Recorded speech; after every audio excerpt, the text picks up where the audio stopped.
ബീഹാറിന് വിഴുങ്ങിയ ഭൂതം കേരളത്തിലേക്കും എത്തിയിരിക്കുക. ബീഹാറിലെ 64 ലക്ഷം വോട്ടർമാരുടെ വോട്ട് റദ്ദാക്കിയ വോട്ടർ പട്ടികയിലെ തീവ്ര പരിശോധന കേരളത്തിലേക്കും എത്തിയിരിക്കുക. അട്ടപ്പാടിയിൽ ഇതിൻ്റെ ആദ്യഘട്ട നടപടികൾ ഏതാനും ദിവസങ്ങൾക്ക് മുമ്പ് തെരഞ്ഞെടുപ്പ് കമ്മീഷൻ ആരംഭിച്ചു. കഴിഞ്ഞ ദിവസം നടന്ന തെരഞ്ഞെടുപ്പ് കമ്മീഷന്റെ രാഷ്ട്രീയ പാർട്ടികളുമായുള്ള യോഗത്തിൽ തീവ്ര പരിശോധന ഉടൻ നടക്കാനിരിക്കുന്ന തദ്ദേശ തെരഞ്ഞെടുപ്പിന് മുൻപ് നടപ്പാക്കാനാണ് ലക്ഷ്യമിടുന്നതെന്ന് കമ്മീഷൻ വ്യക്തമാക്കി. ഇടതുമുന്നണിയും UDF-ഉം ഒരുപോലെ ഈ നീക്കത്തെ എതിർത്തെങ്കിലും BJP പിന്തുണ പ്രഖ്യാപിക്കുകയായിരുന്നു. അതായത് ബീഹാറിനെ വിഴുങ്ങിയ ഭൂതം പശ്ചിമഘട്ടം കടന്ന് നമ്മുടെ കേരളത്തിൻ്റെ വാതിൽക്കലും എത്തിയിരിക്കുന്നു. ആശങ്കയും ഭയവും വേണ്ടെന്ന് കമ്മീഷൻ ആവർത്തിക്കുമ്പോഴും ബീഹാറിലെ അനുഭവങ്ങൾ ആശങ്കയും ഭയവും ഇരട്ടിപ്പിക്കുന്നവയാണ്. വോട്ടവകാശം എന്നത് ഇന്ത്യൻ സാഹചര്യത്തിൽ പൗരത്വം തെളിയിക്കുന്ന ഏറ്റവും പ്രധാനപ്പെട്ട ഘടകം കൂടിയാണ്. വോട്ടർ പട്ടികയിൽ നിന്നും പുറത്താകുന്നതോടെ ഒരു വ്യക്തിയുടെ പൗരത്വവും ചോദ്യചിഹ്നമാവുകയാണ്. ജീവിച്ചിരിക്കുന്നവരെ പോലും മരിച്ചെന്ന് കാണിച്ച് വോട്ടർ പട്ടികയിൽ നിന്നും പുറത്താക്കിയ അതേ ബീഹാർ മോഡൽ തീവ്ര പരിശോധനയാണ് കേരളത്തിലും നടക്കാൻ പോകുന്നതെങ്കിൽ കരുതിയിരിക്കണം ഓരോ മലയാളിയും. ബീഹാറിലെ വോട്ടർ പട്ടികയിലെ തീവ്ര പരിശോധനയിലൂടെ പുറത്താക്കിയ 64 ലക്ഷം പേരും ഒന്നുകിൽ മരിച്ചവരോ മറ്റ് സ്ഥലങ്ങളിലേക്ക് കുടിയേറിയവരോ ആണെന്നായിരുന്നു ഇലക്ഷൻ കമ്മീഷൻ വാദിച്ചത്. എന്നാൽ അങ്ങനെ മരിച്ചെന്ന് ഇലക്ഷൻ കമ്മീഷൻ വിധിച്ച ചിലരെ യോഗേന്ദ്ര യാദവ് എന്ന സാമൂഹിക പ്രവർത്തകൻ സുപ്രീം കോടതിയിൽ നേരിട്ട് ഹാജരാക്കിയതോടെയാണ് കാര്യങ്ങൾ അത്ര വെടിപ്പല്ല എന്ന് ജനത്തിന് വ്യക്തമായത്.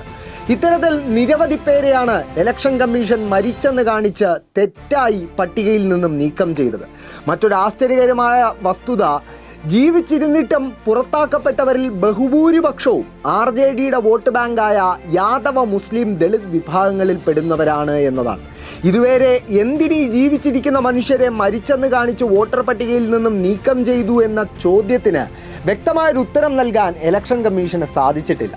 ഇത് മാത്രമാണോ അപകടമെന്ന് ചോദിച്ചാൽ അല്ല എന്നാണ് ഉത്തരം. ബീഹാർ മോഡൽ തീവ്ര പരിശോധനയുടെ തുടക്കത്തിൽ ആധാർ കാർഡോ റേഷൻ കാർഡോ എന്തിന് വോട്ടർ ID പോലും ഒരു തിരിച്ചറിയൽ രേഖയായി പരിഗണിച്ചിരുന്നില്ല. പിന്നീട് സുപ്രീം കോടതിയുടെ ഇടപെടലിലൂടെയാണ് ഇതിനൊരു മാറ്റം വന്നത്.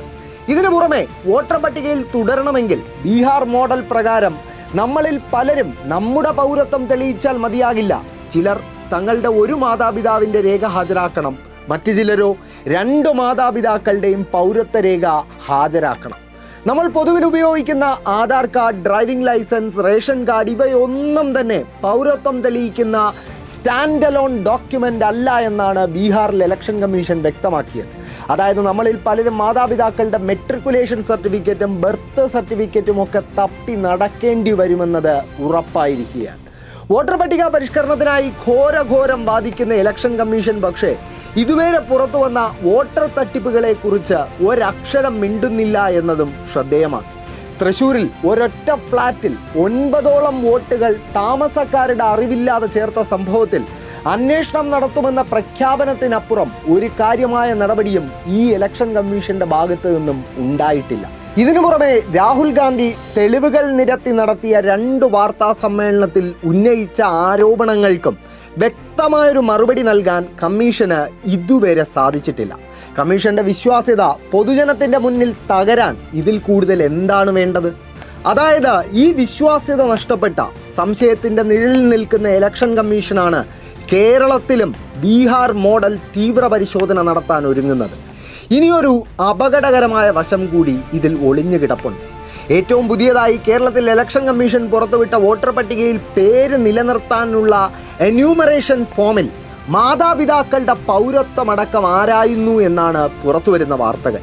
അതായത് ഈ തീവ്ര പരിശോധന ആട്ടിൻതോലിട്ട NRC ആണോ എന്ന സംശയം ബലപ്പെടുത്തുന്നതാണ് പുതിയ വാർത്തകൾ. ഒരിക്കൽ നടത്താൻ ശ്രമിച്ച് പരാജയപ്പെട്ട CAAയും NRCയും ഈ തീവ്ര പരിശോധനയുടെ രൂപത്തിൽ വീണ്ടും അവതരിപ്പിക്കുകയാണ് BJP സർക്കാർ എന്ന ആരോപണത്തിന് ശക്തി പകരുന്നതാണ് നിലവിൽ നമ്മുടെ മുന്നിലുള്ള ഈ മുഴുവൻ വിവരങ്ങൾ. പക്ഷേ SRCPക്കും അടിയന്തരാവസ്ഥയ്ക്കും മുന്നിൽ തളരാത്ത മലയാളിയെ ഈ തീവ്ര പരിശോധന കൊണ്ട് നേരിടാമെന്ന് സ്വപ്നം കാണുന്നവർ വിഡ്ഢികളുടെ സ്വർഗത്തിലാണ് ജീവിക്കുന്നതെന്ന് പറയാതെ വയ്യ.